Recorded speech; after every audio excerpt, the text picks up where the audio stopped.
क्या आपको पता है कि फ्रिज का आविष्कार किस लिए करा गया था, कब किया गया था, कहाँ पर इसका आविष्कार हुआ था? जो आज आजकल आप फ्रिज इस्तेमाल करते हैं वो पहले के ज़माने में इस तरह से इस्तेमाल नहीं किया जाता था और इस कारण की वजह से नहीं बना था। आज आपको बारे में फ्रिज के बारे में कुछ लाजवाब हिस्ट्री बताने वाला हूँ जो आप देख के चौंक जाएंगे कि ऐसा भी हो सकता था क्या फ्रिज के लिए। सन 1755 में सबसे पहले फ्रिज का डिजाइन तैयार करा गया, लेकिन किसी ने भी इस पे किसी भी तरह की रुचि नहीं दिखाई।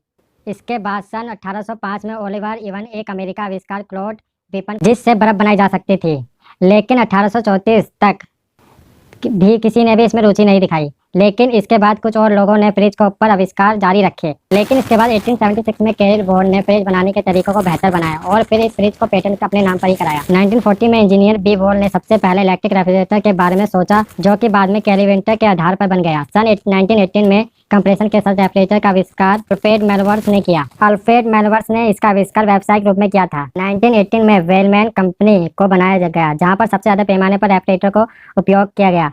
इसी साल 1918 में कैलवेंटर कंपनी ने सबसे पहला ऑटोमेटिक वाला फ्रिज बनाया। सबसे पहले ऑब्सोर्टेशन रेफ्रिजरेटर का आविष्कार जो वो रॉयल इंस्टीट्यूट में टेक्नोलॉजी में पढ़ रहे थे, यह दुनिया भर में एक सफल रेफ्रिजरेटर बन गया था। वो इलेक्ट्रिक द्वारा चलने वाला सबसे बड़ा रेफ्रिजरेटर आज के जमाने में बहुत ज्यादा जरूरी था। ऐसी वीडियो देखने के लिए हमारे चैनल को सब्सक्राइब करिए, वीडियो को लाइक कर दीजिए। आपको पहले से पहले कमेंट करके जरूर बताएं। ऐसे ही मिलते हैं इंटरेस्टिंग फैक्ट के साथ।